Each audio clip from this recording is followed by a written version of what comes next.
National Day abefundisi abadiboni abeshumayeli ngikulisa ikwayara njengabili bithandi yami kodwa ke akunani ndiyanimisa ndiyalithanda nawo batholele ngikulise umadodana omama ulutsha intombi umlisela nomthinjana ngegama likaKristu Bhotani. Ndimele ilizwi lesine, ilizwi elithethwa nguYesu Kristu ngokubhala kukaMateyu chapter 27 ivesi ngu-46. Ke kaloku malunga nelixa lesithoba wadanduluka uYesu ngelizwi elikhulu esithi, Eli, Eli, lama sabachthani, oko ukuthi, Thixo wam, undishiyanga nina. Apha emnqamlezweni sele njengoba besitsho undele abantu abashiyekileyo ngoku bambalwa. Ndivumele ndebe ndisebenzise le phrase yakho that when days are dark, friends are few. Kodwa ndongeze ngelithi, enemies will remain to finish you off.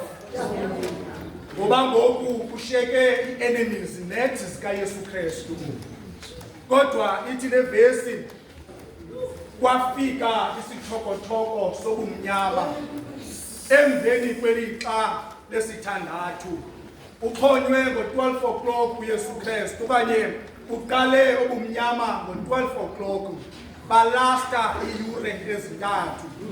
Kodwa ngalo lonke lo xesha ayikapheli iagenda kaThixo. Ndiyanqwenela ke ukuba xa sizabonisana ngesi sifundo ze sijonge izinto ezine. Mhlawumbi ndingahamba chronological, mhlawumbi ndingahamba ngokuphepheza komoya.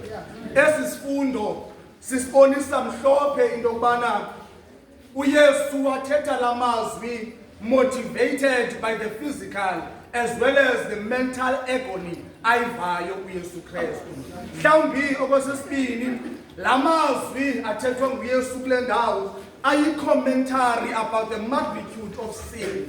Okanye okwesithathu la mazwi are meant to give us a prophecy as they echo iNdumiso 22 ebeyifundwa ngeli xesha izolo ngoba siphuma kuMonty Thursday. Okwesithathu okanye kwesine ndinqwenela into yokuba ngabana singathathi la mazwi njengamazwi athi uYesu abonakalise desperate, kodwa ayingawawo angifuni ukuthi ngamazwi of despair, but la mazwi expresses and give the assurance ngoYesu Kristu nento uThixo ayitshalileyo kuye. Njengoba benditshilo apha uYesu Kristu ujongene nesithokothoko sobumnyama. Akuvakali into ithethwayo, kambe mhlawumbi iintlungu ezi uphuma yedwa uThixo, uphuma yedwa uYesu Kristu, kodwa akukho mntu uvayo, akukho mntu ubonayo. Ingathi nguPawulos ehamba uthi umboni wafikela kum, babona ndisiwa mhlawumbi, kodwa amazwi ajongana nam. Akhala amaxesha nangoku uYesu Kristu ukwelo xesha lokuba ngabana athi kuNdumiso 62 verse 1, in the darkness, oh my soul, wait on the Lord, because he will bring such salvation to us. Ulindile uYesu Kristu iiyure zintathu, ayitshintanga iintlungu azivayo, kodwa ulinde ukufika kwesindisa kukaThixo. Ngoba kuye ayafika amazwi athethwa nguIsaya, musukubhekabheka, musukoyika, ndim ndinguThixo wakho, ndiza kuhlangula. Yambisele ivesi ithi, baza kudana abo bavukelana naye. Uhleli ulinde loo nto uYesu Kristu ngexesha. Elindile njalo nje uYesu Kristu kukho ixesha bekunyanzelekile ithethwe nguMateyu le nto. uMateyu nolwimi kunabanye abavangeli unika uMateyu juicy details. Ngoba ngifunda apha bengithe uYesu uyathatha impilo yakhe abelana ngaye. uMateyu bezaxelela nekhala yakhe babengishaya. That's how uMateyu is descriptive ngayo. Kodwa ngelo lonke ixesha uYesu Kristu eme kule ndawo bathwelelwe sisithoko sokumnyama kusheke intshaba ngoku ezizawubambelela kwezi zinto uYesu bezithethile in an attempt ukuzisebenzisa bugwenxa. Kodwa ngalo lonke lo xesha uThixo onguYesu Kristu ekuye uThixo ngoku kubonakala ingathi ushiywa nguThixo. We need to make a clear distinction apha into bangabana nguThixo lona ushiywayo kusini na okanye ngumntu lona ushiywayo kusini na. Uyaxelela ke le Indumiso 22 apha kuverse 10 ithi ndalahlelwa kuwe kwasesizalweni kwam uThixo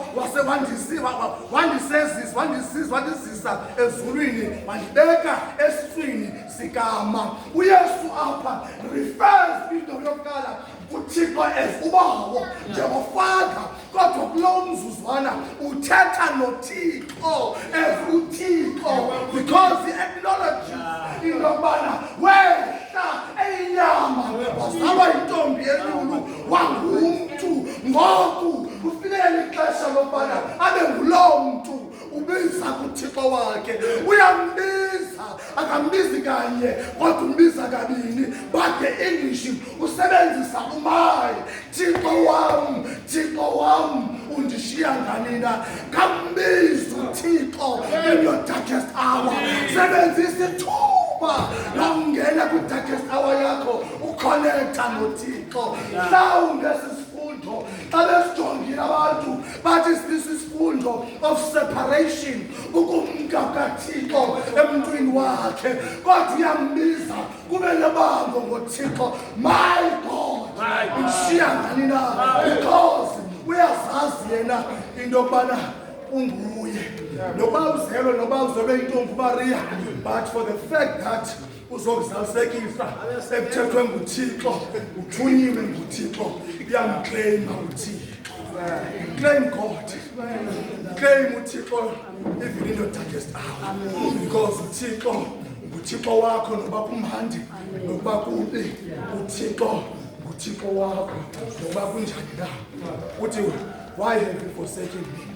Bathi abantu abaninzi kungeli xesha i-transfiguration ifika uYesu ephezulu entabeni eGetsemane abafundi bakhe ebesondele kubo bakhangela ubuso bakhe bambone ekhazimla bambona nengubo zakhe zixikoziwe ukhanya lokugqama oku. Kodwa ngoku the opposite is happening.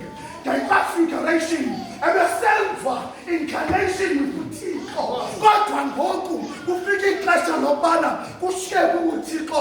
Kodwa kusubside uThixo ushiyeke umuntu ushiwe ke ngoko bangezelekile udeliwe efunda lo ndawo because uhleli ebumnyameni wathatha zonke i-transgressions zethu zonke izono zethu wathabathela kuye. Ngexesha lokuthi cwaka emnqamlezweni nguThixo ebhenca-bhencana naye, nguThixo ethetha naye, mhlawumbe engafuni uba iintshaba zakhe zimbone emkelwa nguThixo ngoba kakade ethetha yena umnye noYesu okanye uYesu umnye noyise akezanga uyiyana engakhanga kwalavume uThixo onguyise. But we find the mystery yokushiywa kwakhe kulo mnqamlezo ngeli xesha kanye lo mzuzu wokugqibela. Ndizawucinga into yobana uYesu Kristu apha enye into ebalulekileyo into yokubana uzalisekisa is prophet. Ngoba Indumiso 22 xa iqalayo ithi Thixo wam ndiqwalasele undilahlele na ukude ukude ngani na ekupheleni kwami, ukude ngani na ekupheleni kwami. Because xa ushiywa nguThixo, the only thing you can hold on to ngamazwi kaThixo. Ndifuna into yokubana esi sifundo sikukhumbuze into yokuba ngabana when you feel into yokuthixo kakho, you can relate kwi-scriptures kwi-scripture sikaThixo. Iimeko ezichazwayo eBhayibhileni ziimeko that we need to relate with. uYesu Kristu have taken le Ndumiso 22 yarelate naye ziimeko ezichazwayo ukuba ilakhi bali alikamboni eBhayibhileni inene you have not lived. Ukuba ngabana njengoYobi awukashiywa inene you have not lived. Ukuba ngabana njengoMara awukawenza uThixo owakho umphefumulo kube buhlungu kholwe ekhaka, you have not lived. The scriptures ngokuphila kukaYesu Kristu uyasibonakalisa into yokuba ngabana each and every life elapha kule ndawo must be documented okanye must relate with the documented story okanye parable ekhoyo eBhayibhileni. Live life of scripture. Ndiyakuthuma ke ngoko hamba uyophila ubomi bezibhalo. Nokuba uzawukwazi urelate nenye kodwa ubomi bakho mabutolikwe sescripture. But into ebalulekileyo ndikuthetha apha xa iphelayo le 10 minutes ndisikele i-10 minutes kube yi-20 andathi i-10 kushekelayo hayi into endifuna ukunithengisela yona, ndifuna ukunithengisela uThixo of the darkness, ngoba lo Thixo ebehleli noYesu in the darkest hour. Ndifuna ukhumbule ngexesha amaSirayeli kwi-Exodus 20:21 ethe uYesu Moses enyuka intaba wabuya namakhwenkwe boyika ukusondela elifini okanye ebumnyameni kwisithokotho sobumnyama. Bathuma uMoses hamba uye kubo ubumnyama ngokuThixo wayelapho. Amakhwenkwe afaka kwityayo lomnqophiso iminazana ithile xa uSolomon evuma ukwakha indlu kaThixo yabonakala. Kuyacaca into yokuba ngabana afakwapho loo matye kuloo tyeya ze akhushele kwesilingelelweni akebuya amadoda angabapriste kwakunye nabalevi avakala umoya uSolomon esithi ewe indlu leyona ekaThixo kodwa yena uThixo uthe uza kuphila kwisithokothoko. Ndifuna uyazi le nto. When you experience darkness, when you experience darkness,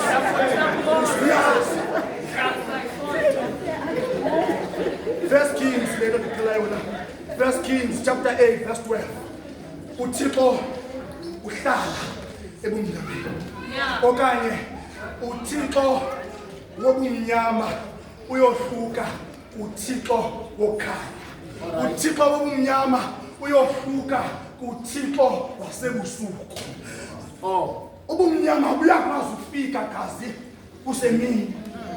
Ubumnyama abulindi besebusuku ukuze ufike. Ubumnyama abulindi ukubana imini thina sihamboku into yokuba ngabana ngelaa xesha uYesu Kristu ethethayo ungawa-3 emalanga kodwa uThixo wazimema ngokupheleleyo wathetha nomntu wakhe onguYesu Kristu because uThixo ufumaneka nasebumnyameni. Umke liyakwazi ilanga mamubhabha utshona kuwemini ngokuba uphethwe ziimbandezelo zelihlabathi neembandezelo uThixo uyafumaneka. Ndifuna zinikhangele kuThixo umnyama ngoba yena uza nethemba. Zinikhangele kuThixo ubumnyama ngoba soza kushiye soza kuyekele soza vuma unyango lakho lutyibile kubethele. Kodwa yena uThixo wobumnyama uzahlala ehleli nawe. Why have you forsaken me? Mhlawumbi masime ngokushiywa kwakhe, masizipretende ngoku singoThixo thina. Why have you forsaken me? Kapretende ukuba nguwe lo uzwayo ummelwane wakho uthe walungelwa wamfoseka ubulila kunye wathi wokulungelwa wena walibala.